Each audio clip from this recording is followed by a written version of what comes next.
أرضي وبلادي قلبي وفؤادي من هالمجد من هالمجد من هالمجد مجد عاشت عربية حرة. Se nos fue Julio Anguita. No nos dio tiempo a cerrar ese debate sobre el que llevábamos hablando unos meses de hacia dónde iba la izquierda en España y en el mundo. Agustina, su compañera, le había convencido por fin de que Skype no era tan amenazante como aquella película de Buster Keaton que recreó Woody Allen, donde los protagonistas se salían de la pantalla y se metían sin pedir permiso en la vida de la gente. Pero de pronto, ese corazón tan rojo se ha marchado a sembrar la memoria. Un 14 de abril de 2015 tuve la oportunidad de debatir con Julio en Córdoba sobre el papel de la izquierda en Europa. Se cumplían 84 años de la proclamación de la República. No llegaban a 4 los meses que había nacido Podemos.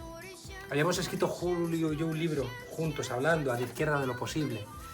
Julio respetaba tanto a la historia, respetaba tanto a las palabras, respetaba tanto a la coherencia, que era, claro, un maestro. Él conocía los surcos profundos por donde discurren los humanos y sabía que si no se cavan diques y canales alternativos más luminosos y alegres, los que mandan seguirán mandando, aprovechando que no hay alternativas y que los que controlan el volumen, las compuertas, las salidas y la altura de los cauces son los mismos. ¿Qué es la izquierda? ¿Qué es Europa? ¿Para qué sirve la URSS? ¿Quién manda? ¿Qué se puede esperar? Grandes preguntas que eran las que le gustaban a Julio por aquello que decía Gramsci, de que al enemigo hay que combatirle políticamente donde es más débil, pero intelectualmente donde es más fuerte. Nos queda pendiente aquella conversación y seguro que algún día y de alguna manera, Julio, la vamos a cerrar. Hemos querido recuperar aquella conversación donde todas estas preguntas ya encontraban tu lucidez, tu coraje y tu coherencia.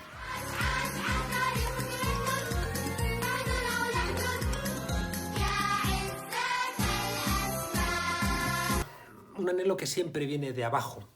Altiero Spinelli, en la carta de Ventotene, presos antifascistas, pensando que la única manera de que Europa no volviera a pelearse tenía que ver con compartir la riqueza, con redistribuir la renta, con hacer de la fraternidad el elemento de construcción de ese continente que ya demasiadas veces en apenas un siglo se había desangrado. Creo que es muy importante entender que en el momento inicial de la Unión Europea se planteó compartir el carbón y el acero, que eran los asuntos con los cuales se habían construido los tanques y los cañones para matarnos entre nosotros.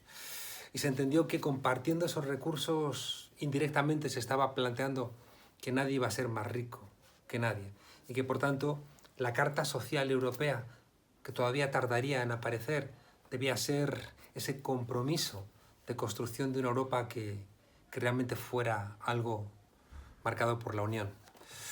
Después vinieron los problemas y después ese sueño se ha visto muy deteriorado.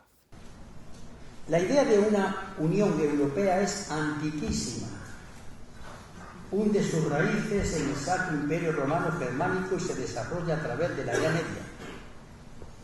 Pero para evitar una larga exposición histórica, podemos coger como expresión emblemática del concepto Europa las palabras de Víctor Hugo, cuando dijo: habrá algún día una gran nación formada por las naciones europeas y que sea como Estados Unidos, los Estados Unidos de Europa. Cuando termina la Segunda Guerra Mundial, es Winston Churchill el que plantea la idea de una Unión Europea, incluida la Unión Soviética, planteando la entidad europea como una supranacionalidad. Se van sucediendo pensadores y se pone en marcha el movimiento paneuropeo, es decir, la idea de generar una gran unidad política, económica y de política exterior que diese lugar a que ya no hubiese más guerras en Europa, pero que además sirviese para una gran progresión social. Es decir, y hablando de años 20, años 30, las figuras de Monnet, de Schuman, de Spinelli, son los prohombres que van diseñando el concepto de Europa. De tal manera que cuando se firman los tratados de Roma en el año 1951, a los 10 años, en 1961, el Consejo de Europa aprueba lo que se llama Carta Social Europea, firmada por España entonces. La Carta Social Europea, aprobada por todos los países de entonces, incluida la España de Franco, si yo se la pongo ante ustedes y la ley, se hartan de reír. Pero es de obligado cumplimiento por los países signatarios. Pero a la vez que esta idea avanza, la minoría de poder que nunca da la cara, que está detrás de los gobiernos, los poderes económicos, y me refiero al capital financiero internacional y europeo, van modelando una contra-Europa que no se corresponde en absoluto con la Europa oficial, la Europa de los discursos. El Tratado de Maastricht divorcia la unión económica de la unión monetaria, y lo que hasta entonces había sido una moneda común se transforma en una moneda única. Dos conceptos que no son iguales, el moneda común de moneda única. Y solamente se centra en llegar a la convergencia de los presupuestos. Se olvida toda la política social. Pero hasta tal extremo esto es así, que una de las personalidades políticas europeas y español, como el expresidente Felipe González, ardiente defensor de todo este proceso, con el cual ha habido en el Congreso muchos debates, llegó a confesar el 31 de mayo del 2012 en el diario El País que nos equivocamos cuando construimos el Tratado de Maastricht. Una moneda única no se puede construir sin una política fiscal común, sin una política social común, sin un presupuesto común. Fue un inmenso error, porque no solamente que se construyó una moneda única con países de economías desiguales, sino que se abandonó la unión económica. Resultado, lo que hoy tenemos no es la Europa diseñada, soñada en discursos, planteada a lo largo de la que yo llamo década prodigiosa. Hoy lo que tenemos es una auténtica impostura. Esto no es Europa. ¿Qué es la izquierda? Seguramente la izquierda es una mezcla de empatía y de coraje, de sentir con los demás y además tener el valor de hacer algo para que ese dolor de los demás, esa compasión, nos lleve a actuar, para limitarla, para evitarla, para dar fuerzas y juntarlas frente a los que quieren limitar la libertad y la igualdad de los demás. No es gratuito que siempre desde el poder se hayan prohibido las uniones de los humildes, se hayan prohibido los sindicatos, se haya prohibido la ayuda mutua, se hayan prohibido, por supuesto, los partidos de izquierda, porque la unidad ha sido la gran garantía de la posibilidad del cambio. Es verdad que venimos de la dialéctica, venimos de la tesis y la antítesis, de esa negación que además después se niega a sí misma y construye, ¿no?, en ese salto dialéctico un mundo más decente. Por eso siempre en la izquierda hemos mirado, ya que había que mirar lejos, a Heráclito, que decía que todo se movía, aunque no nos olvidamos de Paco Fernández Buey, que decía que nunca te bañas 2 veces en el mismo río, porque la segunda vez está más sucio. La conciencia solamente puede ser una, porque si está fragmentada se convierte en la trampa para construir aristocracias, da igual que sean obreras, femeninas, indígenas, negras, de cualquiera de las desigualdades que nos asolan. Al final, la izquierda, para que realmente responda a esa razón de ser, tiene que tener, ya digo, ese coraje de romper el statu quo y de jugárselo todo para desplegar eso que llamaba Hegel el espíritu, y que no es otra cosa que la posibilidad de que todos y cada uno de nosotros podamos ser en plenitud quienes somos. Yo no hablo ahora desde ningún carné político, ni voy a hablar de partidos políticos. Voy a hablar del concepto de izquierda, cómo surge, cómo nace.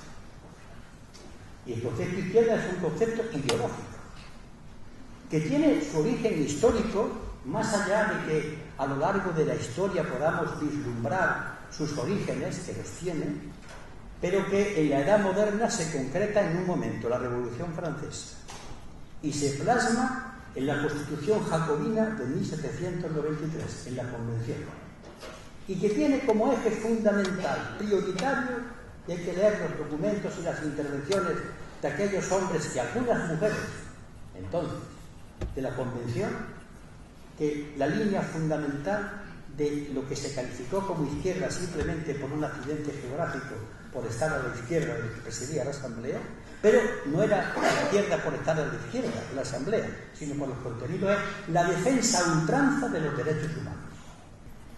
Por tanto, la izquierda en principio parte de una afirmación.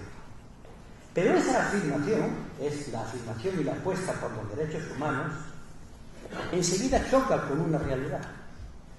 Y por tanto la izquierda primero es afirmación y después es negación.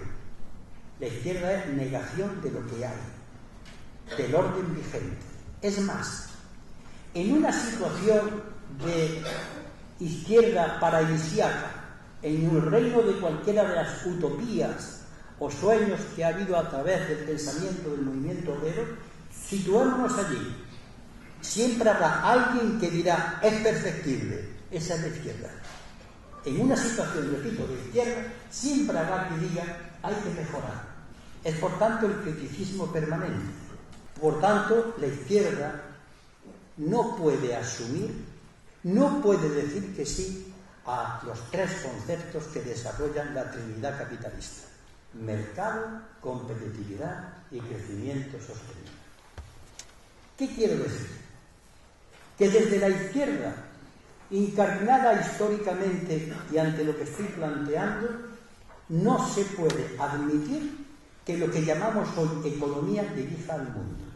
Es más, la izquierda debe decir valientemente, perdonen ustedes la exageración, que a la economía se le dan órdenes y se le dice por dónde tiene que ir para que se ponga al servicio de los derechos humanos.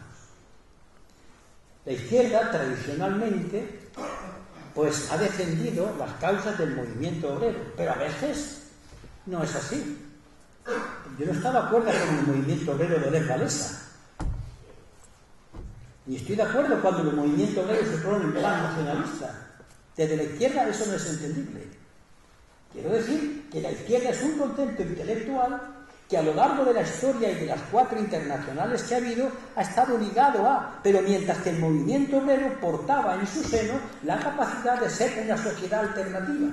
Pero cuando el movimiento obrero lo que pretende es participar de la tajada de lo que hay de este pastel, uno no puede estar ligado a eso. Porque no es comprensible que yo me levante hoy sindicalista para luchar por mi convenio, vaya a votar por una opción de izquierdas y después me vaya a consumir dentro del plan de consumo hecho por la burguesía de tipo consumista. O que en mi familia actúe como un machista. No se puede tener la conciencia fraccionada, sino que la visión de la izquierda es integral y sobre todo es de debate intelectual. No nos engañemos, la izquierda en el siglo XX fue luminosa. Le paró los pies a los nazis en Stalingrado, le paró los pies a los Estados Unidos en La Habana. Fue capaz de sacar a un continente entero como Rusia o China de la Edad Media. Pero también fue terrible. Construyó muros, hizo gulag, dejó de confiar en sus propios pueblos.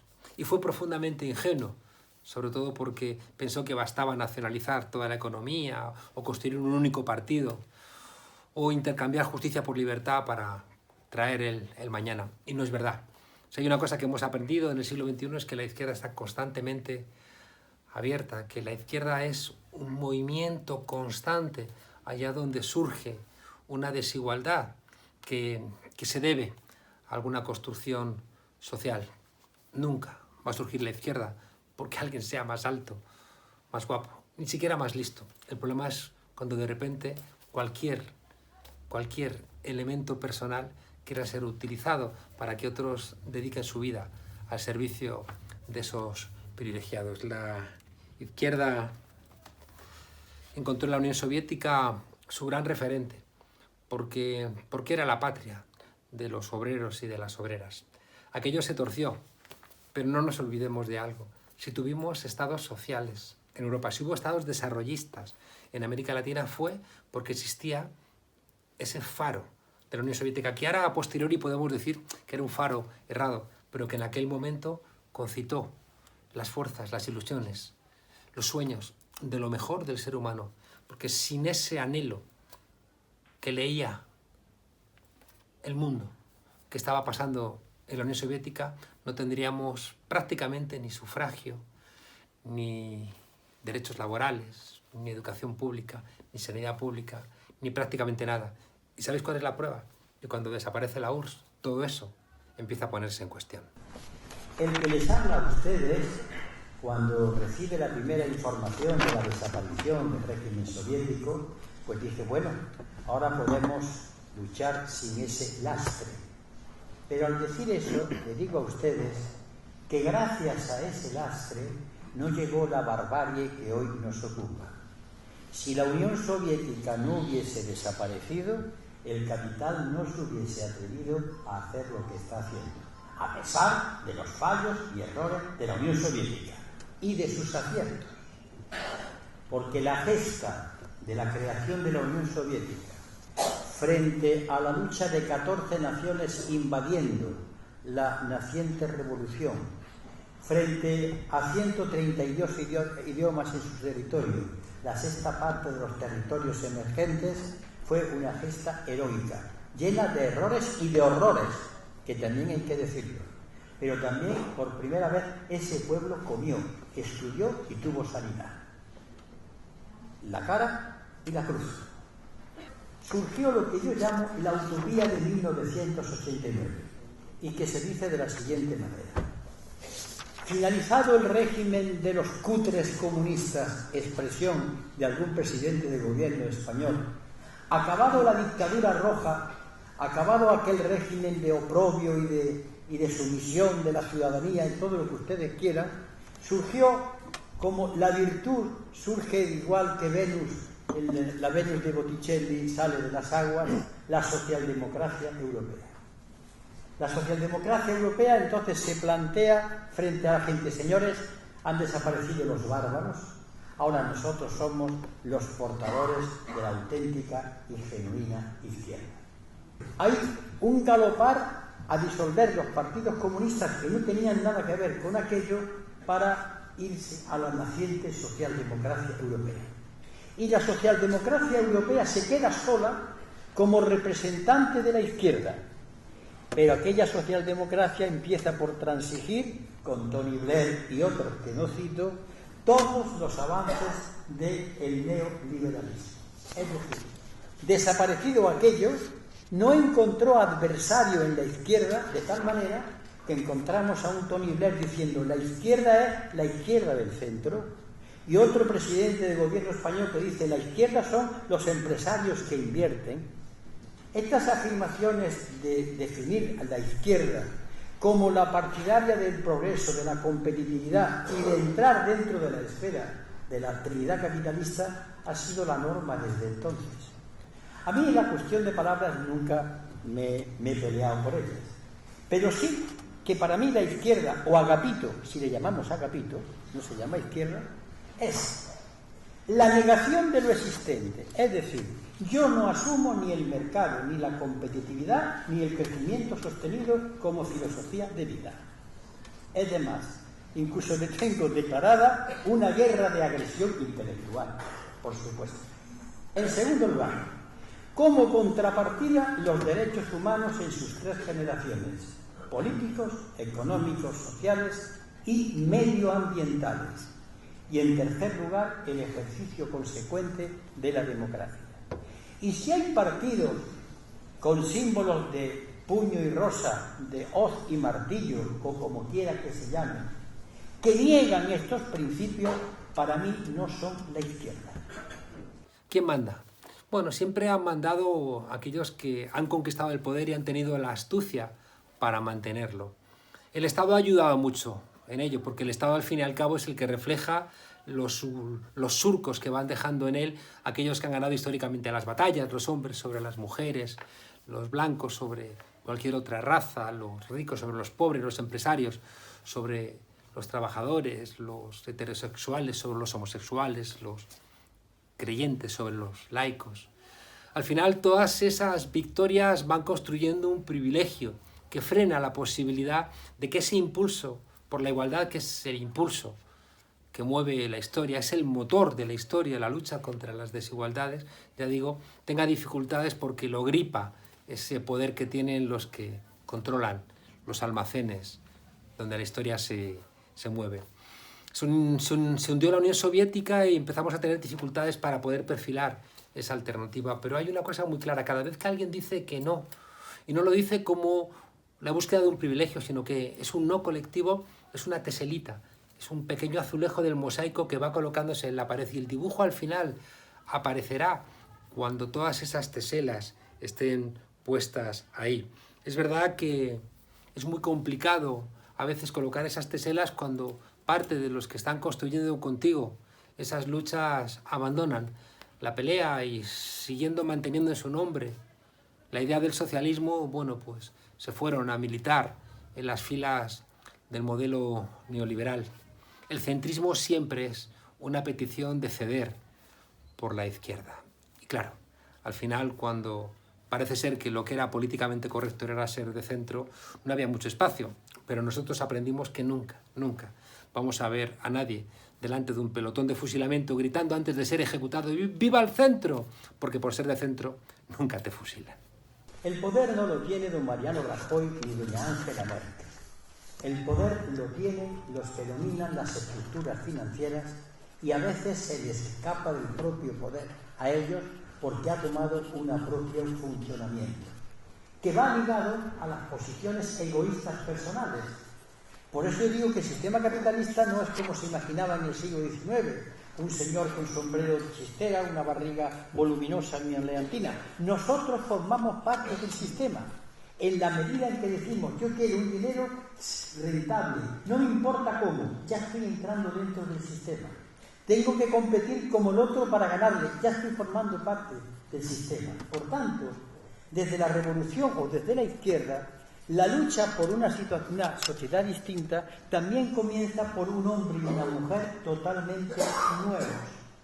El tremendo error de las revoluciones pasadas es que creyeron que con cambiar las relaciones económicas cambiaba el ser humano. Error tremendo. Hay que hablar del cambio personal, de la solidaridad, del ejemplo, de la dignidad, del ejercicio en lo cotidiano, que es donde la revolución se cimenta. Le pedimos a la ciudadanía que se vaya erigiendo en un contrapoder creciente, un contrapoder que se enfrente al poder que en estos momentos existe. Un lenguaje profético, es decir, la verdad. ¿Y en qué consiste la verdad? Señores, primera, no hay solución mágica alternativa, no hay ningún economista que resuelva el problema. Por ahí no vamos. Segunda, no hay ninguna fuerza política ni sindicato alguno que resuelva el problema. No lo hay, porque no tiene solución y sobre todo no tiene fuerza. Entonces, ¿qué vamos a hacer? Formamos a continuación lo que decía el Club de Roma en el año 1974. La potenciación de la creación de redes. Y hoy van existiendo redes, no solamente las redes de Internet, sino las redes de los que actúan en el consumo eléctrico, en el consumo de la alimentación, en determinadas bancas que no son las bancas oficiales. Eso tiene que ser potenciado por una actividad que yo llamo de izquierda. Es decir, crear una economía alternativa poco a poco y desde abajo. Porque a partir de ese contrapoder, medidas para cortar esto las hay. En cuanto alguien le diga, como dijo Correa, el presidente de Ecuador: miren ustedes, voy a hacer una auditoría de la deuda, a ver la parte que es legítima y la que es ilegítima, enseguida llegaron los bancos ofreciéndole una quita importante. Es que cuando no se les pague, a ver qué pasa. Lo que pasa es que ese, cuando no se les pague, no lo puede hacer el gobierno de turno solo, sino que el presidente del gobierno español tiene que concentrar en la Plaza de Oriente y en las Cibeles millones de seres humanos en pie dispuestos. Este es nuestro gobierno. Se planteó a comienzos del siglo XX, cuando el mundo estaba estallando en en 1000 batallas. Socialismo o barbarie. Lo había planteado Marx y Engels cuando identificaban que el desarrollo capitalista estaba machacando a millones de seres humanos en una fragua llena de dolor y carente de esperanza, salvo para los que triunfaran. Socialismo y barbarie repitió Rosa Luxemburgo. Y en el fondo es la idea que después iba Karl Polanyi, un economista vienés, a expresar en su libro La Gran Transformación, diciendo que la economía de mercado, es decir, la economía capitalista, construye una sociedad de mercado, porque al final todo se mercantiliza, el deporte, el amor, comer, beber, aprender, el ocio. Y al final, si todo está guiado por la búsqueda de beneficio, ¿qué somos los seres humanos? ¿Qué es la amistad? ¿Qué es la naturaleza? ¿Qué es el conocimiento? ¿Son meramente mercancías? No. En ese molino satánico, al final estas mercancías que son ficticias terminan por romperse y resulta que el sistema capitalista que vive de cosas que no construye dinamita ese entorno que es el que lo posibilita. Nuestra tarea no es otra que entender que en esa pelea no hay decisiones técnicas y que detrás de cada decisión hay una voluntad política y que de cada uno de los aspectos que producen fricciones en nuestras sociedades hay un mentiroso que nos dice que tiene una solución técnica y una persona honesta que te dice que la solución es colectiva y es política. El ser humano en el siglo en que estamos, esto fue en el siglo XX, tiene que escoger entre el reino y las tinieblas. Es decir, o escoge en seguir su pura animalidad, sus instintos primarios de competir, o escoge la capacidad de pensar, de soñar, de hermanarse con los demás. A eso le llama la ética del conocimiento. Pues bien, el sistema capitalista se asienta sobre una parte de lo peor que hay en el ser humano. Es decir, en estos momentos la competencia caiga quien caiga. Todo se mide según la rentabilidad económica. Cuando yo he dicho, a mí no me importa, yo quiero que mi dinero sea rentable, tú estás dando, sin querer, sin darte cuenta, vía libre a que con ese dinero hagan lo que hagan. Hay que competir porque hay que vender más barato, con lo cual llegamos a un momento, por una simple deducción, que si al abaratar los costes salariales para poder vender, que es lo que está ocurriendo en nuestro país, llegará un momento que el coste salarial más barato sea la esclavitud. Y de hecho aparecen en determinados lugares y en la prensa anuncios solamente por la comida, un pequeño anticipo. Eso tiene su origen en una parte de nuestra naturaleza. Pero hay otra parte de nuestra naturaleza, como decía Juan Carlos, que es solidaria y que dice que a eso hay que ponerle límites. Sin renunciar a la naturaleza hay que corregir, hay que ponerse de parte del reino. Y eso se llama la solidaridad, eso se llama la planificación, se llama los derechos humanos, se llaman los valores y la primacía de la política y de la democracia. ¿Qué ocurre? Que al sistema hay que colocarle frenos. Fíjese que yo estoy en contra, pero para empezar, el freno del poder político que le dice por dónde hay que ir. De tal manera, esto es así, que Joseph Alois Schumpeter, economista que murió creo que en el año 1950 y que era un economista capitalista de fuste, llegó un momento a decir el sistema capitalista va a morir de éxito. ¿Cuáles son los derechos humanos? Tener una vivienda para vivir, tener ropa, tener derecho a la educación, pues eso va a ser lo básico. Y si el sistema sirve para eso, vale. En el momento, la especulación financiera, desde mi punto de vista, es algo que tiene que ser totalmente, en su momento, erradicado. Los bienes valen por su valor de uso, no por su valor de cambio. Es un cambio total, que no se puede hacer de manera inmediata, pero sí de manera inmediata algo que dije al principio. La decisión política le da órdenes a la economía. Hay que amarrarse bien los machos, porque tienen fuerza. Por eso planteaba que porque un ministro diga la política está por encima, tiene que tener a su pueblo detrás diciendo, y lo que dice ese lo decimos nosotros.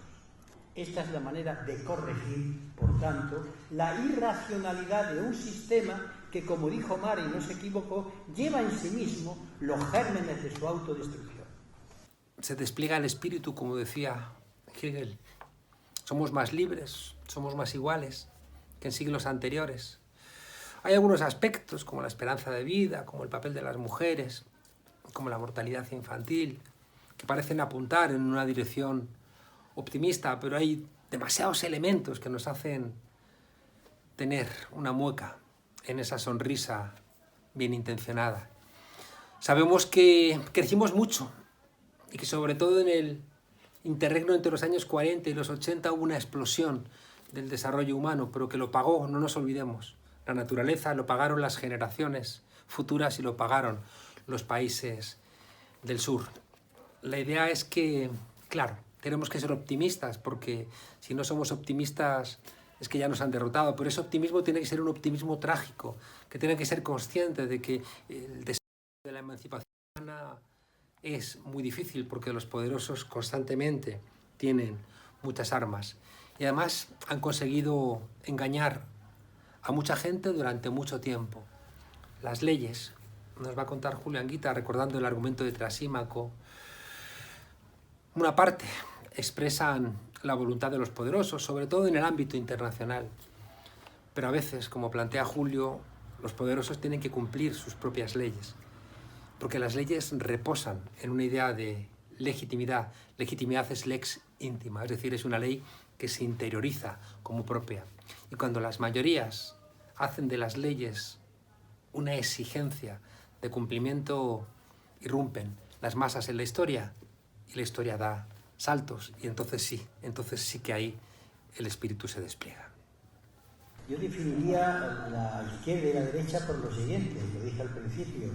La izquierda siempre es partidaria de que las cosas cambien en orden a una meta, los derechos humanos. Mientras que la derecha siempre ha sido partidaria de no tocar las cosas.